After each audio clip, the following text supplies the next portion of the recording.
Let's pray together. Dear Heavenly Father, we thank you for the freedoms that we enjoy as Americans to gather at the center of our city to conduct the business of our city. We pray for our elected officials that they would have the wisdom to know what is right for every citizen and employee of Los Banos and the courage to do what is right for us all. I pray your blessing upon those you have called to lead us. We pray in the days to come as transition takes place that you would lead us and guide us to make wise decisions to lead our city forward in unity and prosperity. We ask your blessings upon our department heads, their employees, their families. We are grateful for your many blessings, especially during this season of Thanksgiving. May we be thankful every day of the year for who you are and all that you have brought us through. We ask your blessings over Los Banos in the year to come as we live by your command to love one another. We ask these things in Jesus' name.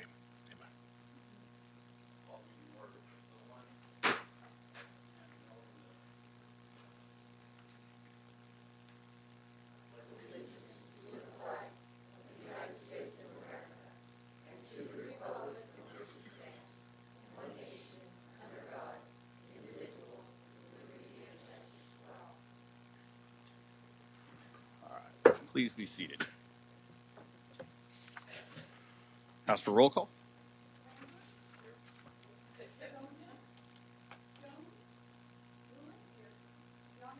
Here. Move on to item 4, consideration of the approval of the agenda. Councilmember Lambert. I'll make a motion to approve the agenda as submitted. Thank you. Do I have a second? All right, thank you. All those in favor? Aye. Motion passes. Thank you. Move on to item 5, presentations.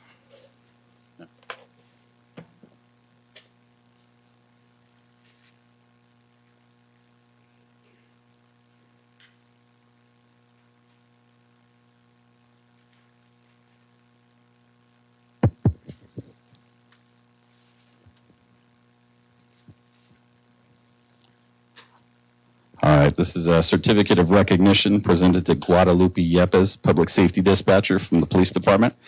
Recognition of your outstanding performance and dedicated service to the City of Los Banos for being named Employee of the Month for October 2024. Accepting this, Commander Justin Melton. Thank you, Mr.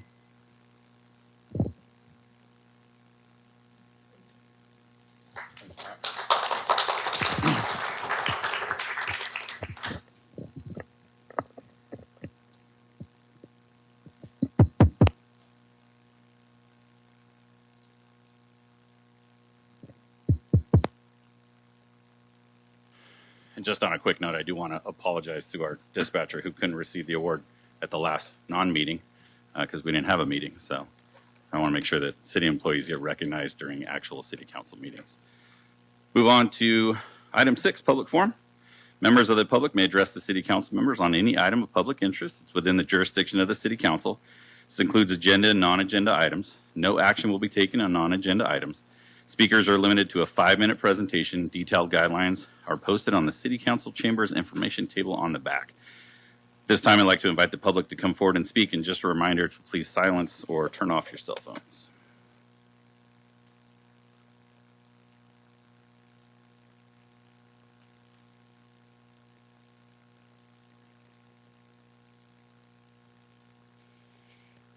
Good evening, Mayor and Council, City Manager. My name is Blanche, and I live here in downtown, but I had not had the opportunity last month to go ahead and let you guys know that we, along with the whole team effort, we completed the final spay-neutering for the program that we've been doing. And there was 58 animals that were completed, and we've been trickling and doing a few more, but we've completed the program. That aside, I wanted to thank you guys for your efforts with the animals, putting forth the program.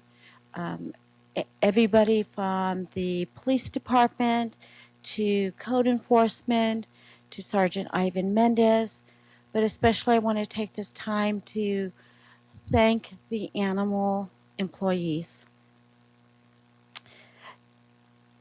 What they see And this is including the code enforcement officers that rotate in and out, so then that way they do some cross training. They learn a lot by doing the cross training, because when you're doing code enforcement, if someone's neglecting their property, they're probably neglecting their animals. So thank you. The animal shelter employees, true heroes. I'm being straight with everybody, all of you guys.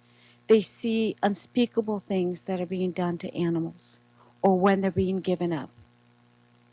These guys hang up their hearts for a little bit to try to make sure that they focus on the animals and what they need to go ahead and write down and report. They have additionally went to lots of different community outreaches, Saturdays, Sundays, all the events that have been going on, they have been there. They have shown animals for adoption. They have participated in their spay and neutering programs, their microchippings, the rabies programs. These individuals have been the best that we've ever had at the shelter. There's no kidding around about that, because I've seen it firsthand. I am there on a regular basis, still transporting feral cats, and of course, doing the TNR. But like I said, I see these individuals on how hard they work. It's windy out there. It's tough out there, but they work with each individual animal that's out there. They look out for their best welfare while the animals are under them. Like I said, I have never seen the shelter employees, the teamwork that they do. There's no infighting. There's just teamwork. And they should be all one day, the community, when they see them, should shake their hands, because they're doing some tough work out there. I do post things on online. I do post things. And let me tell you, before it was really hard, because some individuals would post back not so nice things about our shelter. But they have now, I receive so many views. You're looking at thousands of views, none of them negative anymore. Everybody's very positive. When you go on Facebook with the animal shelter, everybody is just giving positive remarks about the shelter, and that comes from all of you guys and what you're doing. I won't take up any more time, but we all know all the wonderful things that have been going on with the shelter, and that comes from the top, the chief, the commanders, the sergeant, the code enforcement officers, and the employees. Thank you. Thank you.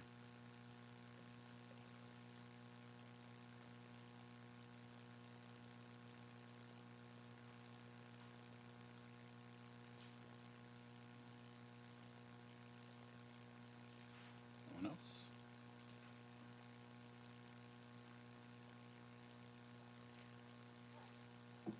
Mayor, council members.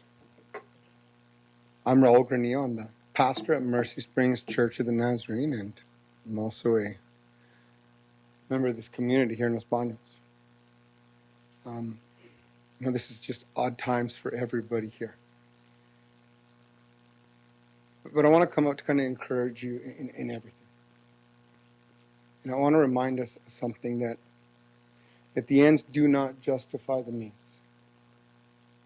And so many times we get hung up and I just got to get something done, and so we compromise the means by which we get to the ends. But what we forget is that the means are the key to the ends. The means always help to develop and shape what that end is. You see, the journey to any goal has longer and more profound implications than the goal itself. It's the journey that matters. So how we get to wherever we go matters more than anything else. And I get that this is often hard to believe, because every one of us have been conditioned to make everything about a battle against an enemy, and to implement our agendas at all costs, rather than realizing that the means The means should be an opportunity for us to create communities and to reimagine better ways to accomplish our goals. We've been conditioned to believe that everything is about survival, and then that means that I need to take care of me and mine without any consideration for them or theirs. And that's not just at the level of our government, at the level of our council, but all the way down to our citizens on the streets. Like, this is where we're all at. But that mentality is a lie, and that lie keeps us imprisoned in fear. And so I want to encourage you to consider the more difficult journey of building up an encouraging community rather than digging in under the pretense of trying to protect our ground. When we compromise our integrity, we always create structural flaws that have devastating effects. And those structural flaws, whether we see them or not, will compromise everything that is built upon it. And I understand, I get that every politician, and this is true of every single politician, regardless of their intentions, will quickly find that they have to compromise in order to achieve anything at all. And that's just reality. It may not be right, but it's the truth. But you chose those seats. And that means that you must intentionally make every effort to protect the integrity of those seats by your actions, by the way you engage in serving this community. Not by sweeping things under the rug or speaking out of both sides of your mouth. That's not how we protect the community. That's not how we protect the structures, the foundations. This election has caused a lot of shifts and will cause a lot of shifts. But this journey is not over for a single one of you, any more than it's over for the members of this community. Whether you are in those seats, whether you're at home, whether you're driving down Pacheco on a Friday evening trying to keep your Jesus, or whether you are at work, realize that the way you do everything absolutely matters. And it matters to us all. I'm praying for you. Thank you.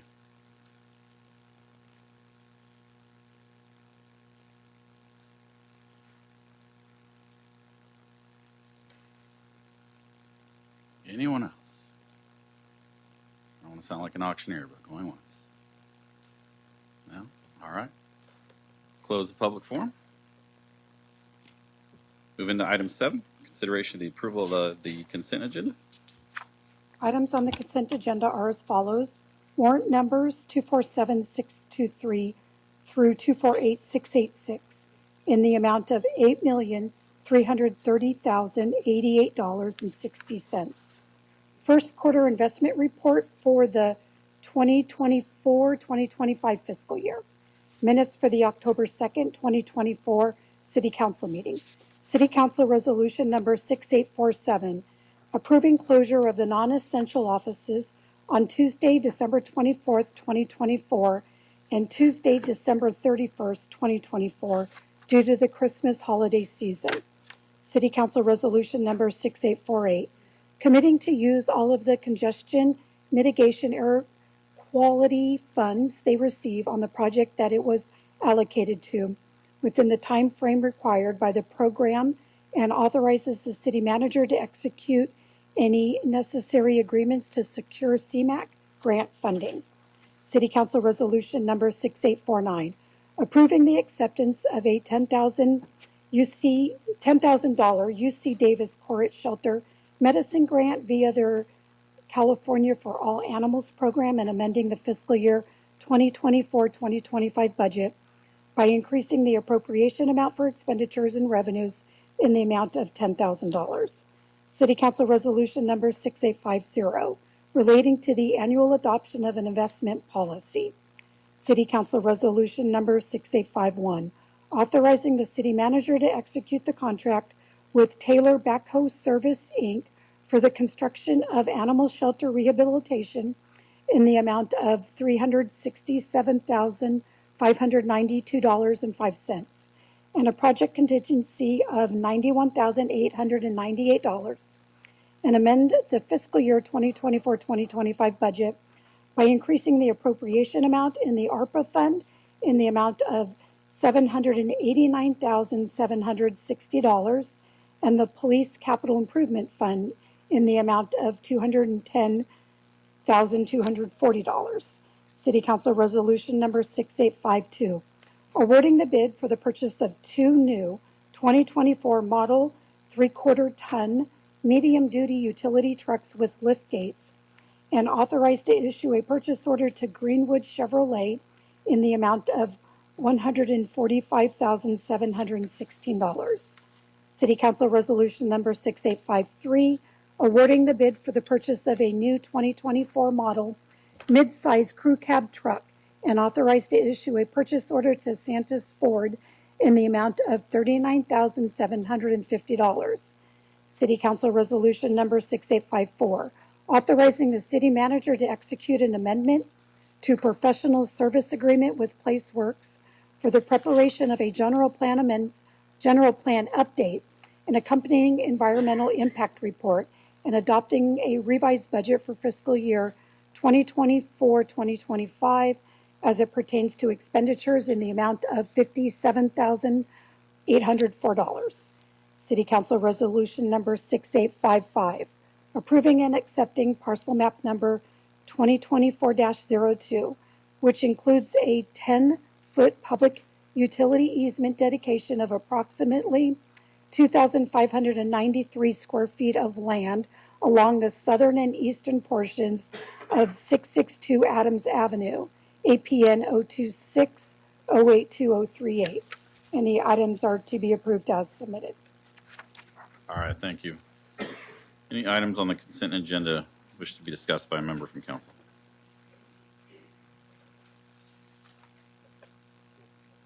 Oh, the button's not working. Try it again. Thank you. There you go. Yes, I'd like to pull item 7A and have that for a separate vote. Also, 7E, G, H, I, and J. Okay, 7A, separate vote, and give me the others. E as in Edward, Mhm. G as in George, H as in Harry, I as in Ida, and J as in John. And I and J, I have the same questions on, so I'll just take those together.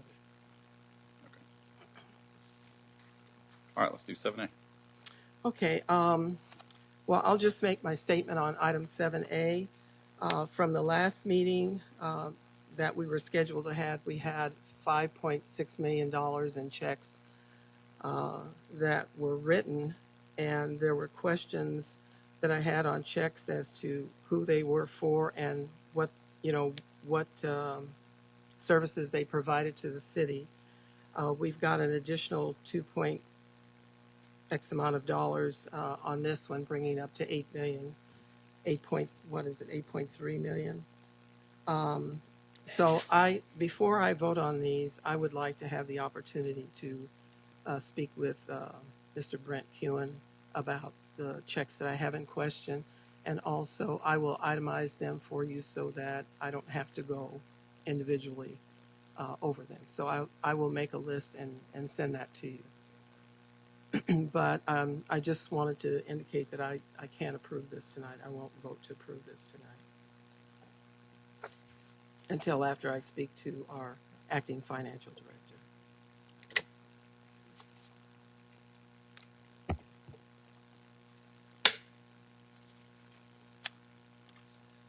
If I may interrupt, the California Government Code requires 3 affirmative votes anytime the city council is resolving on a matter that concerns the expenditure of money. So Mrs. Lewis's no vote would end up not allowing A to be passed tonight. I don't know if that is a problem for the finance department.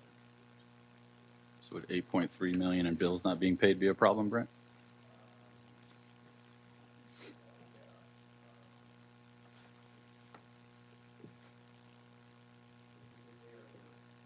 There are quite a few checks, yes, yes.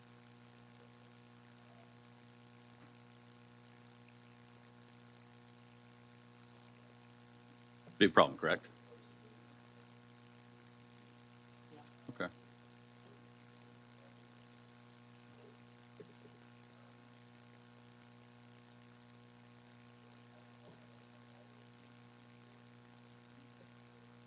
those questions might be difficult to answer on the dais, but Well, there are more questions. I have so many on here. A Okay. lot of them are written to individual names. I don't know who the corporations are. Sometimes I can find that information on the internet, but at this point, because I can't find it, and Okay. it's a large amount of money, I can't support this. So I will So- not be voting for the item 7A tonight.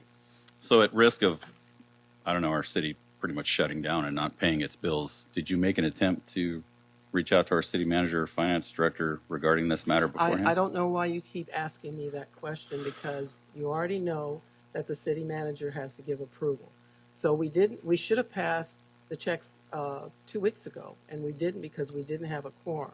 And now I see, an additional $2+ million in checks that I need to have an answer on.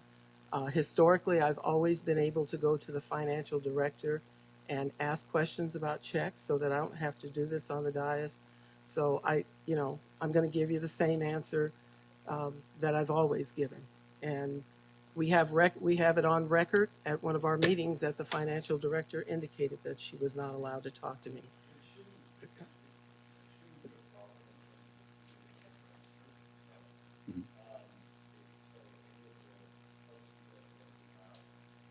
Those can be answered. Okay. So you can answer the questions? I can. Okay. So if you submit that list to me I will tomorrow, submit it to- I can have I will submit it to you a as quickly as discourse with possible. you. I don't know what your availability is tomorrow, but whatever. Okay, I'll start working on it this evening. Okay, I'm ready to move on to item E. So to be clear, Brent, if this Well, is, this is approving the check register, right? so these bills already been These paid. bills have been paid, yes. So they go through the approval process of, through the general course of business. This is identifying the check register and approving the check register as it sits. As I've never had a check register not approved, so I've never seen it I'm either not in positive 25 as years. to how that Only in Las Banos. works. So this would have to come back to the city council at the Okay. next regular meeting. That's fine. I'm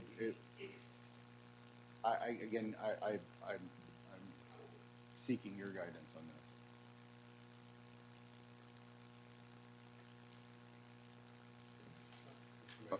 Councilmember, go ahead. I'll go to you. So again, it's my understanding of the government code, when you have a body of 5, which we still have, it takes 3 affirmative votes to approve any financial measures of the city. And Okay. whether or not approval of the check register fits into that category, I haven't done the research because I've never had to deal with Neither- a check register not being approved. Yes, So I haven't either. So, we can see how the vote goes tonight and we can figure it out from there. I just want to caution the council that that could be the outcome. okay. I'm just going to make a statement, though. We hear it back and forth, like Ms. Lewis just said, that, I've been told that, or she says she can't be. We need a paper trail. At least making an attempt. I'd like to know if was there an attempt. So that's where I'm going to stand at that. We'll answer it next time. Well, we need to talk through this, but I think that, I guess you would bring this again in the next council with whatever what other warrants have been issued since then. So that's fine, I think. So I just need to go through the list and work with council to get approval of the register itself. Okay. I'll just ask the Councilmember Lewis with a question is like, what's the goal of the information you're seeking? Do you not trust our finance department and the checks they write, or do you not trust the recipients who receive the checks? I don't think that's a question that I need to answer tonight. I've made my statement, and I'd like to have the information.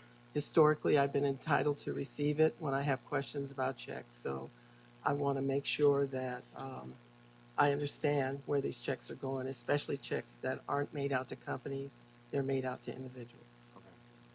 I've never heard you ask this question in 2 years that I've been here. I'm just Can- wondering can why we- tonight. Can we move forward to item E? I mean, if you're going to hold up one thing of business, I mean, not quite sure why we're here to begin with, but we'll go for it. Let's go to item E.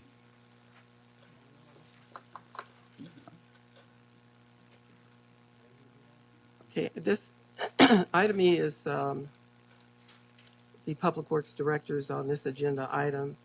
And it looks like we're seeking a grant from MCAG and partially from the San Joaquin Air Board for monies to install quick chargers. And it states at City Hall and at the community center. So I know when we, what is it?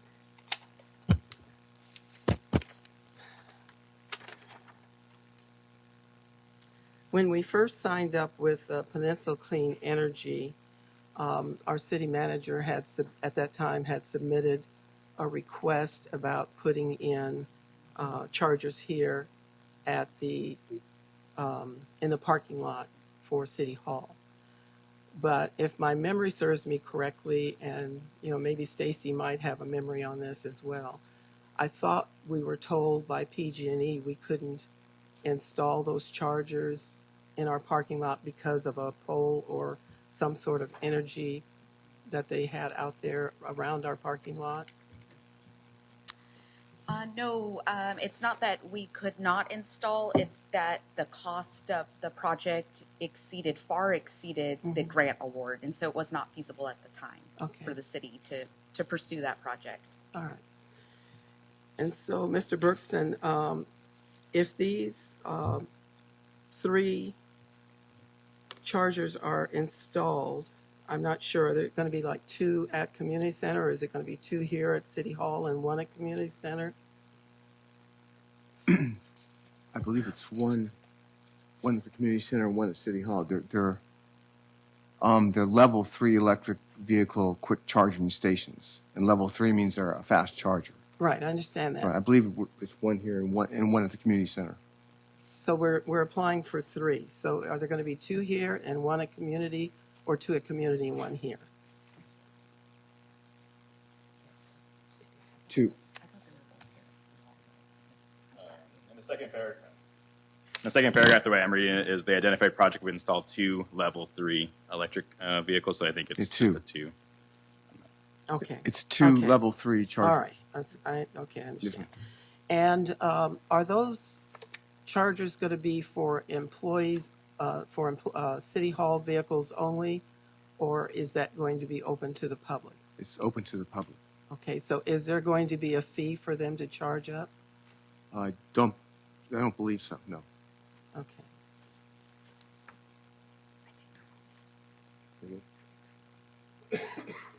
Ma'am, I think staff's recollection is we believe there will be a fee, somewhat nominal. There will be a fee, So there is going to be a fee? but probably for maintenance and cost of running them, so probably a nominal fee.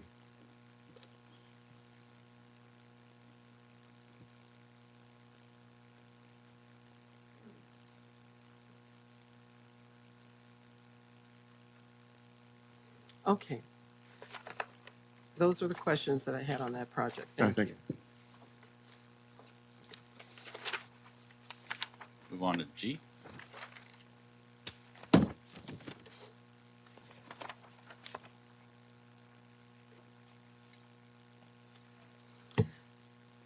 Okay, Mr. Kuhn,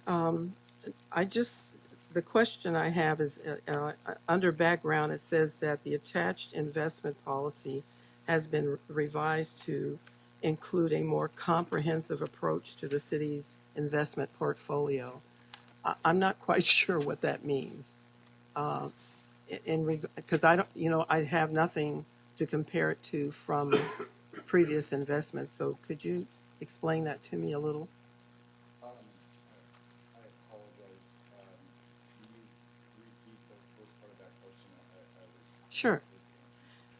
Yes, under the background, it says the attached investment policy has been revised to include a more comprehensive approach to the city's investment portfolio. So I'm not sure what that means in Okay, comparison to the other ones. What we did is we included a matrix in the investment policy to identify all of the available or approved durations and investment mixes per the government code, and I identified the government code section that it is applicable. So before, we just identified a certain percentage, and the mix wasn't, it had maybe 4 or 5 items in there, and it didn't really specify whether there were minimum quality requirements and durational requirements. And so I inserted this matrix, and it's on page 4 of there, and you can see exactly how the portfolio approvals per the California Governmental Code and outlined by CDAC, that this is the governmental code approved policy durations, types of, so like when I talk about investment mix, I'm saying there can be a certain amount of agency bonds, certain amount of treasury obligations.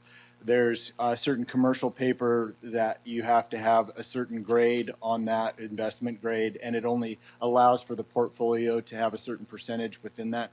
So what it did is it outlined every single item that was kind of summarized prior to identify every single type of investment product that we could invest in per the government code.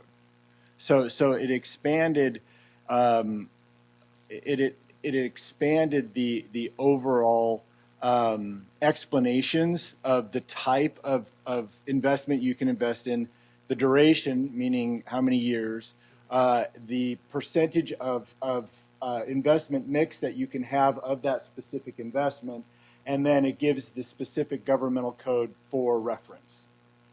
So before it would say authorized and suitable investments, and there was just a paragraph of that summarized this mix. Instead, we put in this entire matrix to make it absolutely clear as to what the government code allows. Okay, so let's see, 1, 2, 3, 4, 5. The 6th one down, bankers acceptance. It said maturity date 180 days. So the maximum, it has 40%. Is that the maximum that you can put in that particular portfolio? Yes. Okay. All right. And then the government code. Yes. And then the minimum, there's no minimum. Right. So, okay. But so this is just kind of an overall roadmap of what we can do. So it gives you leeways as to where you're going to put your strategy, right? So still, though, the underlying policy within the city is this the securities of the investments, right? So the integrity, there's liquidity. I mean, there's a lot of things that we still abide by. Our objectives are still, we invest very prudently. It's still the safety, liquidity, and we're not trying to seek out a rate of return. We're trying to have a solid rate of return in terms of our investment mix, but we're not seeking that out as the number one goal. The number one goal is the safety of these investments, so that they're in very risk-free type of investments. So right now in our short-term strategies, considering how the yield curve is, there's a pretty high yield for short-term investments. Money markets that we have LAIF and money markets now, and so it's high liquidity. They're government-backed, so there's not a lot of credit risk. So the whole idea here is to mitigate credit risk, durational risk, right? So if you don't want to hold an investment too long for when your liquidity needs pop up. So the whole strategy is that we have liquidity for operations and capital projects and serving the city, but also the use of money or having the money at least generate a yield for a duration that the money's not going to be used in like a project. So this policy kind of outlines that whole thing. There's also a paragraph in here on responsible investing. That's another thing per the government code where we invest in non-harmful things and other things. And then there's a huge safekeeping and custody component of this, so that we have a third party that is safekeeping these investments. So there was an expansion mostly of that matrix and an explanation of how those maturities within those mixes allow for liquidity for future spending, right? So, yeah. So just out of curiosity, is there anything within the government code that prohibits us from investing in a certain area, even though it may bring high liquidity Yes. to the city? Yes. So the Yes. government. I mean, we can't invest in derivatives, and we can't invest in certain equities. We can invest in certain bonds if the investment grade is AA. So these would be large corporate notes. There's some allowance for repurchase kind of contracts, but again, most of these are going to be medium-term notes, agency paper, treasuries that have a very, very, very low risk, a credit risk, and that's where it's. We also don't invest in. If you look in the policy, we don't invest in tobacco products or oil products or things that could be harmful to the environment. So we aren't seeking out a return. That's not our objective. Our objective is to have a rate of return that's reasonable within the boundaries of protecting the principle of the investment. Okay, thank you for that explanation. Follow-up question, since you just gave an amazing class on liquidity and rate of return. Okay. How is our rate of return as far as since you've come in with our investments? Okay, so we are in a very interesting time period where short-term yields are still fairly high. The inflationary measures that the Federal Reserve has taken haven't really kicked in, especially on short, medium-term investments. So we're able to have short-term investments that have a pretty high yield for what they are. Usually cash equivalents or short-term investments are very low in terms of that, but it's an inverted yield curve at the moment. So even if we push these out 5 years, our rate of return wouldn't be nearly as good as they are now. Now, that being said, we're monitoring the environment so that we start having a strategic mix where we're going to start having durational stuff in order to balance out that yield, right? So we have high liquidity. I mean, a lot of liquidity, almost 100%, actually 100% liquidity, with a rate of close to between 4.5% to 5%, which for any government this is like a very rare time period. What would you just spitballing? What would you say the percentage was 3 years ago here? Well, before I came in there, a lot of the money was in our demand deposits, which were actually costing money because the FDIC doesn't like you holding $100 million in demand deposits. So they had maxed out LAIF, and again, the investment policy kind of handicapped, or maybe that's, I don't know if that's an appropriate word to use, but it didn't allow for us to expand our LAIF, so it was being held in really a checking account, right? There was $80 million. And what's interest rate on a checking That was account? zero, plus the FDIC was kind of giving us grief for that. So we moved that out, and the rate of return has been very great since we've done that. And the investments our investments have grown considerably in the last 2 years. That's primarily using common sense and moving it into these short term. We still are completely liquid, and it's completely backed by government agency paper. But yeah, I mean, over the last 3 years, there's been quite a boom. I mean, that's been a pretty high revenue component for the whole city. That's not something that we can rely on forever because interest rates, as you know, will start coming down. Probably the Fed will stop at about 3.5%, which if you look at short-term investments, that'll probably fall within the 2 to 2.5. It's usually a full percentage point below the Fed rates. I don't know. Here's the thing. Treasuries, the U.S. government's starting to get a risk profile, right? So it might not be the risk-free investment that it once was. I mean, the 10-year Treasury still won't come down. It's still at 4.5%, which is high. Okay, but It's been good. No, Yes, okay. yeah. And in order to expand that and have a very good strategic investment mix within our portfolio, this policy will help allow those who are advising us and who are bringing in these investments for us to look through and invest, whether it's a 1 to 2 year duration, 2 to 3 year duration, 3 to 5 year duration. We're going to make that strategic mix work so that we protect our yield and have liquidity for projects. Because very basically, this money that we're sitting on is for the people, right? correct. Okay. Correct. Okay. Move on to H, or are there more questions? No, H. thank you. Okay, so, Mr. Bergman, the question I have on this is, there is a request for an increase in ARPA funding by almost $800,000 for the animal shelter. And I recall in early discussions that there was $900,000 set aside for the animal shelter to be built. And we have the new component out there already. I don't recall, off the top of my head how much that costs. But for the money that's left for this project,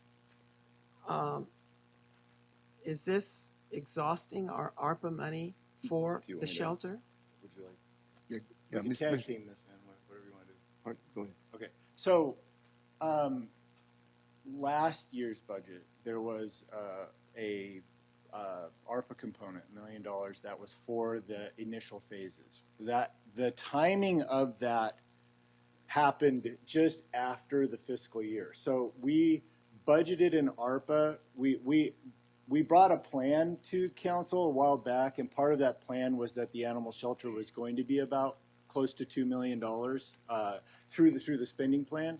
The initial phase, that $1 million, did not, every year the appropriations expire and then we bring new appropriations. That $1 million did not get carried over into this fiscal budget. So this fiscal budget should have had that first phase and this second phase. So together, the whole amount should have been 1.8 within this budget. So it had it been had we used an encumbrance system and encumbered that at the beginning of the year and that moved over, we would have had this issue. But since we just needed to move the amount that was already approved in the budget for the facility itself did not get moved over into this. So the improvement side of this, which was going to be done this year, it was supposed to be a 2-year project. So basically what you're saying is that X amount of dollars, let's just say $2 million was in the ARPA fund. Yes. We spent. For that purpose. I'm just giving a scenario, $1 million, but you didn't carry over the Right. other $1 million into Right. the new fiscal year. Right. Okay. Well, the budget itself, everything's going to get spent in this fiscal year. I understand, but you didn't carry it over. Yeah, we're anticipating spending it in last fiscal year. Okay. Yeah, we just, the timing of the build out of the modular and everything like that moved it into this fiscal year. That piece just didn't get moved over into this budget. That's why we're bringing it Okay. with this staff report. All right, thank you. And then number I and J,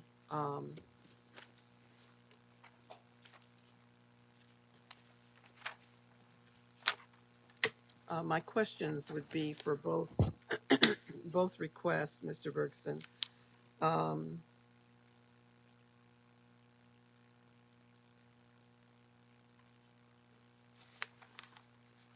Okay, we've replaced quite a few trucks over the past 2 years in Public Works. How many more trucks do you have to replace in Public Works at this point? Close, yeah. rough idea. Our fleet's about over 120.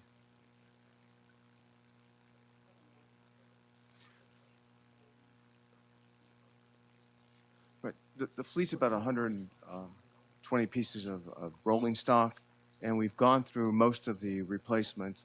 You see these vehicles are aging out and have over 100,000 miles, so we're close to the end here of going through this recent replacement. Okay, so So there might be a couple more. how many trucks do you have left that need to be replaced that are I over just want to remind 100,000? Councilmember Lewis, we got to stick to the agenda. It's not future vehicles or purchases, it's the purchases of these vehicles. Well, this is a question because number one, we've purchased a lot of vehicles. On each agenda, there's either 1, 2, or 3 vehicles that have to be purchased. And there doesn't seem to be an Councilmember end Lewis, in this. I will. There's not going to be an end. I will tell you because we are constantly having to replace our fleet. So I'm looking right now at Commander Meldon. We're constantly replacing police vehicles because as time goes on, there's wear and tear, accidents happen, they just age out. So we're just constantly replacing. So there's not just a day where we're just stop purchasing things. Like folks, we pay our tax dollars. This is why we all pay tax dollars to go take care of our equipment and take care of our fleet and to take care of our vehicles, to pave our roads, to cut our trees. That's why we pay taxes, folks. So to answer your question, you seem to be getting, concerned about that we keep bringing more vehicles back. That's what should be happening because that's why we pay taxes. These individuals, a lot of our fleet was really old. So for example, Carlos, what year is your truck? 2004, 2006? Yeah.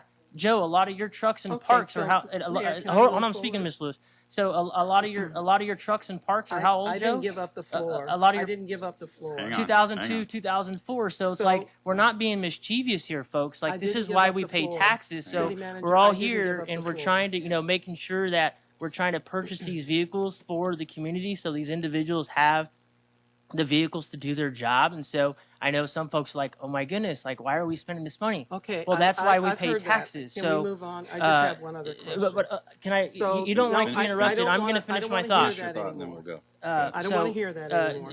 So Joe my Hines, so last you had a lot of question- vehicles. Okay, My last city manager question- has the floor. No, I Then- had the floor and I didn't give it up. Well, I have the button, so he's going to finish his thought, then I'm going to turn it back over to you to finish your questions, and then he's going to answer your questions. I still control the meeting. So, Mr. Panero, I'm going to ask you to briefly finish your thought. Thank you. So, Joe Hine, Parks and Rec, a lot of your vehicles, what were just plus or minus the average year of your vehicles? Most of our vehicles were between 2002 and 2004. I would just also like to add that we did add quite a few positions to Public Works. I want to say not this last fiscal year, but the prior fiscal year. And so I know that like we added an inspector position, for example. I know one of those trucks came from that. There was, I think, 6 or so positions that came in during when Mr. Ton was here. So I think that also adds to it. So it's both replacing the backfill on Parks and Rec trucks and some older Public Works vehicles, as well as new staff. But of course, there will be vehicles purchased every year. So thank you for that. So we have also those vehicles in Parks and Rec. Also on the Public Works side, many of these vehicles were like very old vehicles with extremely high mileage that we had to go and change. On the police side, Commander Meldon, same thing. We have a lot of vehicles there that need to get done. On the fire side, we bought 4 new vehicles this year. We bought a new ladder truck. Police chief got a new vehicle, a new F-350, a new Prius. We just got more Priuses. So, folks, there's going to be always more vehicles coming our way because we need to maintain the fleet. All right, thank you for Thank your you, point. Councilmember Lewis. Yes. The last question I have is, of these trucks that are being purchased, do any of them come in hybrid form or electric? I don't know. Actually, the fire chief, his vehicle came in a hybrid form. So some of these, yes, and the fire chief, his vehicle was a hybrid vehicle, and he's currently driving a hybrid vehicle right now. And we just got 5 new Priuses that came in that are hybrid Priuses. So we got quite a bit of those. So of these trucks that are being requested to be purchased on the 2 agenda items, do they come in hybrid form? And if so, why? I'm kind of concerned as to why we didn't go with a hybrid, since we don't have to do high speed with these vehicles, and that could have allowed the city to access more money from Valley Air. Right. I, Real quick before you answer that one, follow up on her question, actually. With electric vehicles, do they run hydraulics? So that's something that we have to look into, because these trucks that you're purchasing have hydraulics. on So the that's- utility vehicles, no, they don't. But the option for the hybrids, I'm not aware. There probably are options. I'm not aware why the solicitation didn't include it. All right, thank you. That's it, thank you. All right. Go ahead, Councilmember Lambert. But, Mr. Burns, the trucks and the vehicles that we do look in, just like the chief of the fire department, when there is an option, though, we look at that option and get a price for it, though, correct? Yes, I think we just recently Okay. purchased. And then when they bid, 5. correct? Yes, we just recently purchased 5 hybrid Priuses. Okay, thank you. All right.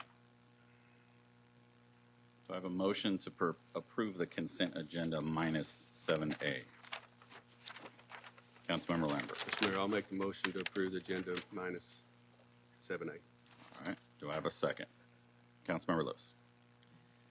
I will make the motion to approve, but I will say this with a caveat that Priuses are not vehicles that we use to do the type of work that's needed in our Public Works Department. So I will be checking to find out if this type of vehicle comes in a hybrid. I just want to encourage our city that we're looking at putting in fast charging electric sites in our city, and we need to start looking at moving towards this because the state of California is going to force us to move to hybrid in all that we do. So it's time for us to start looking at that. So with that, I'll second it. All right. All those in favor? Aye. Motion passes. All right. Move on to item 8, consideration of the adoption of ordinance number 1205, adding Chapter 11 to Title 5 Los Banos Municipal Code relating to public camping and storage of personal property on public property or in public areas. For this, this is our second reading, and adoption will go to our city attorney and our police commander.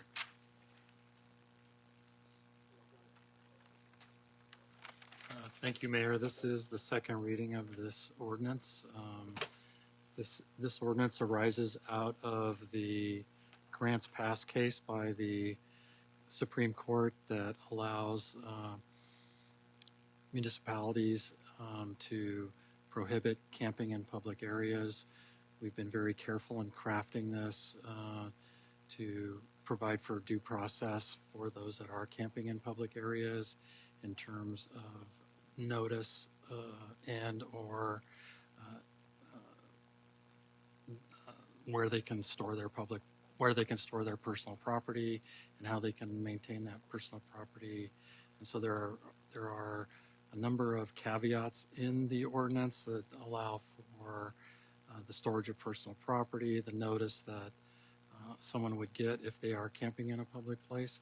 And we've tried to craft the ordinance pursuant to the Grant Pants Supreme Court case. We're one of the very few cities in the area that does not have this type of ordinance, and this is just another tool belt for the police department in terms of dealing with encampments on public property within the city. Thank you, Mr. Vaughn. I'm here for any questions if needed. I'm here to present, essentially echoing what Mr. Vaughn said. I'm here to present on behalf of Chief Reyna. To follow up on what Mr. Vaughn said, that in a 6-2 decision, the Supreme Court reversed the Ninth Circuit's earlier decision prohibiting municipalities from taking any type of enforcement action on encampments. Well, the Governor Newsom, by executive order N-1-24, instilled an executive order kind of directing local municipalities to take action on illegal encampments. And I believe that it'll also create a more humane approach to dealing with some of the unhoused individuals within the community. So without echoing exactly what Chief Reyna initially presented, the staff's recommendation is to waive the second reading and adopt the ordinance. number 12-05. Questions from council? Seeing none? Do we have a motion? No, motion to waive the second reading. By voice. Mr. Mayor, I'll make a motion to waive the second reading of ordinance 1205 as read. Do I have a second? Councilmember Lewis? Second. All right. Do we have to do roll call vote or? Okay. All in favor? Aye. All right, motion passes. Now I'm looking for a motion for the adoption. It's number 1205, also as read. All right, thank you. Do I have a second? Second. And we'll do a roll call vote for this, please. Yes? Yes. Yes. All right, thank you. All right, move on to item 9, advisement and public notices. I understand no reports. All right. And item 10, city manager report. Thank you, Mayor. Appreciate it. So actually a correction. We do use the hybrid vehicles, the Priuses that we bought for Public Works. They are used on a daily by Public Works, hence the reason why we bought them. So one of those Priuses went on over to the F Street yard, the Madison yard, the fire department, City Hall, and somewhere else I'm forgetting my mind. There we go. Community center, because they need to use those vehicles to go back and forth as they do business and conduct it throughout the city. So yes, those vehicles do get used. And also, folks, you can see the thinking is that we're buying a lot of vehicles and we keep purchasing vehicles. Well, when you have a fleet of 200 plus vehicles and you have 200 plus employees throughout the city, that's once again why we pay taxes, to continue to replenish our vehicles as they get used, whether it's on the fire side, the police side, public works. That's why we do this. So for us to get upset because we're buying vehicles, well, that's what we should be doing, because when I first came in here 2.5, 3 years ago, they weren't buying any vehicles at all. I mean, it was in really bad shape. Vehicles did not work, and then folks did not have vehicles to go work together or they had to go partner up together, because when their vehicles were down, they were in the shop. They had no vehicles at all. And so talk about not being efficient throughout the city to take care of city services and respond to things, because we're having to buy things that our tax dollars are for.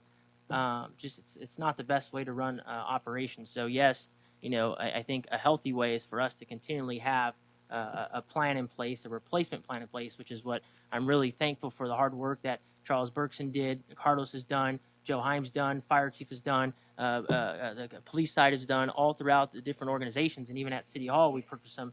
We didn't even have vehicles at City Hall to where folks needed to go to different trainings or different events. We had no vehicle for them to go use, and the one vehicle we had was like extremely unsafe, and we would have folks going to trainings like really worried that the vehicle was going to break down. So hence we went and spent the money, and we now have some vehicles that can be used so we can send our different folks to training. So that is what we are using the money for in a very responsible manner. And as we put these vehicles out there to bid, these folks bid the vehicles that they have available, and we get the best price possible, and who can also deliver it to us. And the last couple years are really rough on deliveries because of COVID, really slowed down the supply chain. So, we're starting to see that pick up a little bit. So that's really exciting, because there was a time where we had to wait like an entire year. As maybe some of you folks know, during the pandemic, it just took forever to get vehicles. So yes, we are going to continue to keep coming back, because that's what we need to do with our tax dollars. The other one is an update is Stonewood Drive, Fallbrook was paved over the last couple of weeks. So if you haven't had a chance to go out over there on Stonewood and Fallbrook, that was a big project that we got done over there. So that was really good. Also, the community center, another thing that we've invested in, because once again, it's why we pay taxes, folks, to be able to use this money to get things done, not for us just to continue to not, invest back into the community. We got the fence that's going up at the community center. It looks really nice. Be able to create a safe environment there. Also be able to use that, more outdoor space for the different activities that take place at the community center. So we're really excited about that getting done. And then we have more pavement projects getting ready to come up. The 7th Street parking lot on 7th and 7th and J Street will be getting paved. The Ranchwood Park parking lot will be getting paved. Vineyard B, which is off of Vineyard and roughly Stonewood, that will be getting paved as well. So we have quite a bit more paving projects that are getting ready to come our way. And once again, we are reinvesting the city's money and tax dollars so we can go pave those parking lots. 7th and J Street parking lot, folks, I don't think it's been paved in over 20 plus years. It's, I think, about time for us to go and repave that. The Ranford parking lot, never been paved. Once again, we're bringing that back so we can invest back into the community to get these things done. That's what our tax dollars are for, folks, to be able to do that in a responsible way. Thank you, Mayor.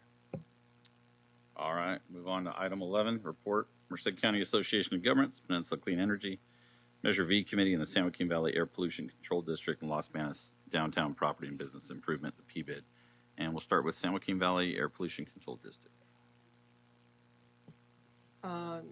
Yes, the San Joaquin Air Quality Control District had their annual retreat last week in Hanford.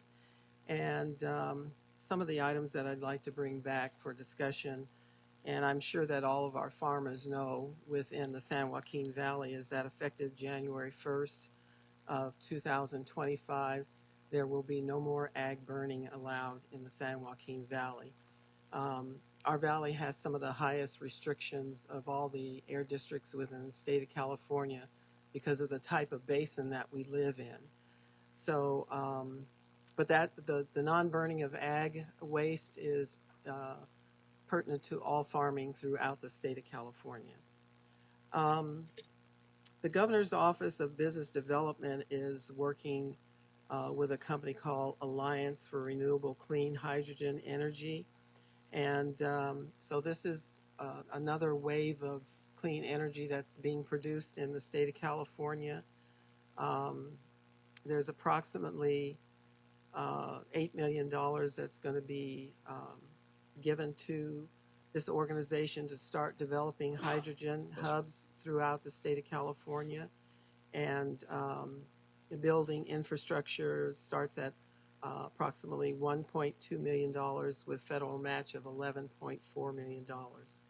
So this is the another wave of green energy that's being produced in the state of California. It looks like we have enough of the ability to collect the materials for the hydrogen, but building the infrastructure is where we are right now. So that's something I think some of our bigger trucks that are hauling are going to be looking at in the future, along with electric. They gave an overview, and I'll just about the fireworks program that we had endorsed last year. We allocated $845,500 towards having the clean fireworks program, and from the information that was given to us, just about every county in San Joaquin applied for monies to have fireworks programs, but no one in Merced County applied for these funds. So we're going to discuss it further to see how we want to allocate money in the future, if there is funds, if there are funds that we can find to assist with laser shows.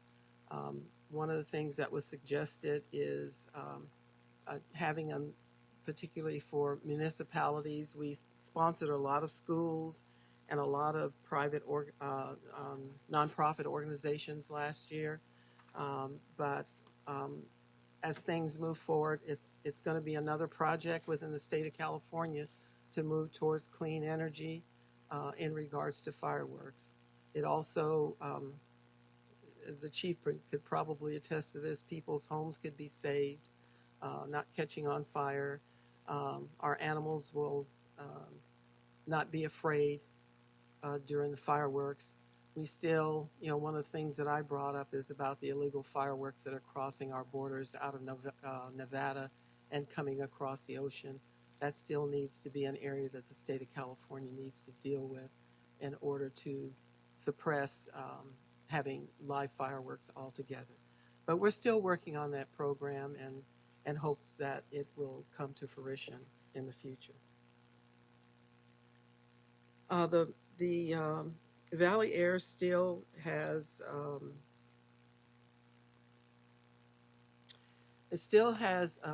funds available to residents to apply for um, fireplace inserts, whether they be gas or electric. And depending on your level of income, it's anywhere from $1,500, I think, to roughly about $4,000.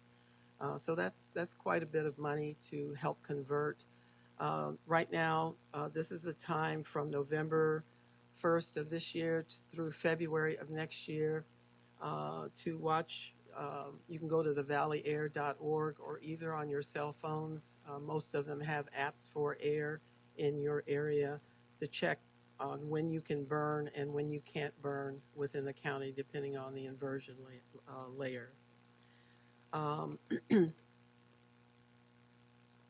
And just we had a demonstration of companies that had brought their electrical vehicles in, and they shared their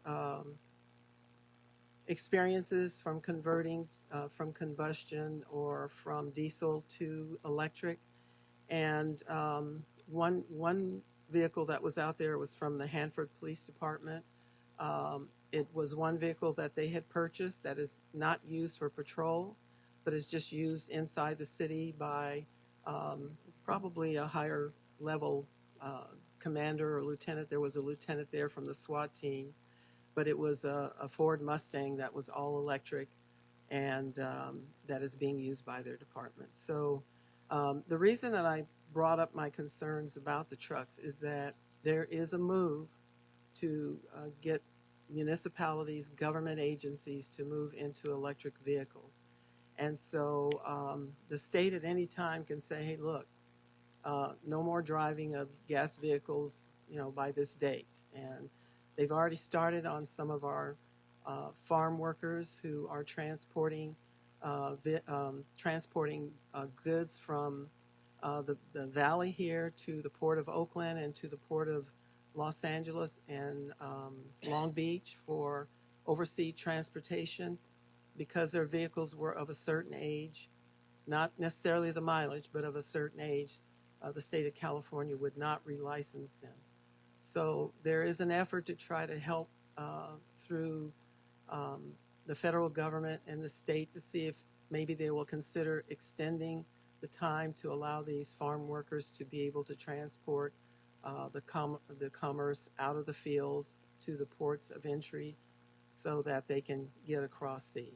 So that's the reason why I question the type of vehicles we're purchasing, because I don't want to see the city caught in a quagmire where at some point we're not going to be able to use a vehicle and we haven't gotten the mileage out of it that we would anticipate that we should get out of it.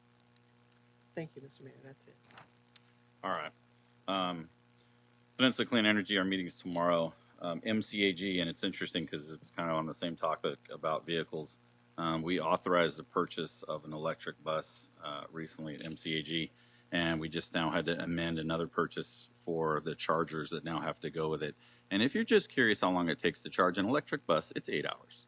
So that thing has to sit on the plug for 8 hours. So I'm sure the state has amazing intentions with what they want to do, but the reality is if your car can sit for 8 hours rather than a gas pump for 7 minutes, then we got a lot of free time on our hands. So there is a lot of movement and discussion, even at the state level, on hydrogen, which is why we are seeing some allocated funds come in for hydrogen vehicles.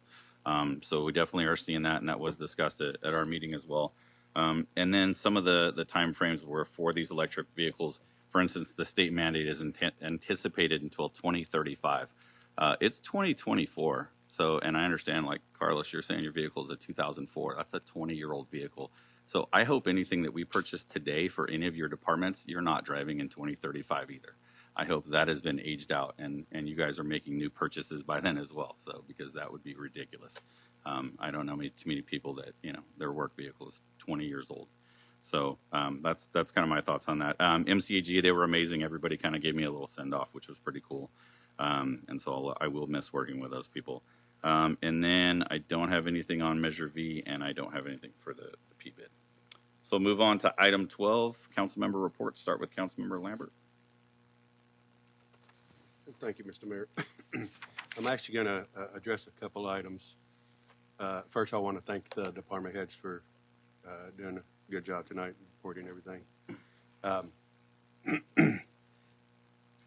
first want to apologize for the last meeting. I did respond and did, that was kind of not produced through the paper correctly. I did call and called in. Unfortunately, I didn't know that the other two were. But unfortunately, here in the next month, a little over a month and a half, I am going to have to go through a surgery. So unfortunately, I was not feeling too good Wednesday night. So, but I only report to myself and to who I need to report to on those occasions. Second of all,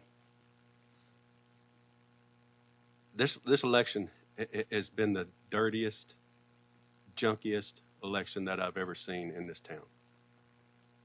And I'm just disgusted by it. I'm disgusted by the people who ran it and the people who followed it. My opponent did not need to have what he had brought out in a paper. It was disgusting and inappropriate. I would have been happy either way of the outcome, whether I won or lost. But again, I had nothing to do with it. And as soon as I seen that, I actually sent a message to my opponent. But unfortunately, you know what sucks is we are in the limelight. So we're free game at everything. So I just wished it would never, whatever they wanted to put out there would have never come out. So other than that, yeah, I just keep looking forward. Am I going to miss a couple more meetings in January? Probably so. But unfortunately, I have to go through this. But during my 4 years that I've been here during this term, and during the time for the 8 months that I was acting mayor, I have not missed one meeting. I've been here every meeting. The one meeting I miss gets blown up in my face, unfortunately. So I appreciate it, and and the three girls that helped me out through my, I appreciate them, and I want to thank them. So appreciate it, Mr. Mayor. All right. Councilmember Lewis. Nothing to report. Thank you. All right. And I'll go last. So first, city staff, I want to say thank you for 2 years of just working your butts off. I know I'm being recorded. Just for everything that you guys have done over 2 years. It's been amazing. Every department's been amazing. The things that have been accomplished have been just fantastic. And I agree with you 100%. We are in the limelight. We signed up for this, and every time I cashed that $132 check, I was like, "Whew, what is wrong with you?" But you know what? I signed up for it, and so it is what it is. I appreciated your speech tonight and the word compromise. I will tell you that I think, and again, this is the opinion of myself, I guess, so it probably doesn't mean a whole lot, is, you know, that word compromise, right? It's used by every politician. Not if you know you're not going to be around very long. And so, you know, to go home and tell my kids that, hey, every decision was made for the benefit of 48,000 people, you sleep pretty good. So rather that puts me on billboards, which, by the way, that's a good picture. I got to give Greg credit. It's a good picture of me. You know, rather that puts me on billboards or whatever that does, you know, that's okay. So Thanksgiving is coming up, and I hope everyone is thankful for everything they have, and we just get some more things done in our city. So that's all I have, and look for a motion to adjourn. Anybody want to do it? No? Yes? Councilmember Lambert? All right. Meeting adjourned, 7:15.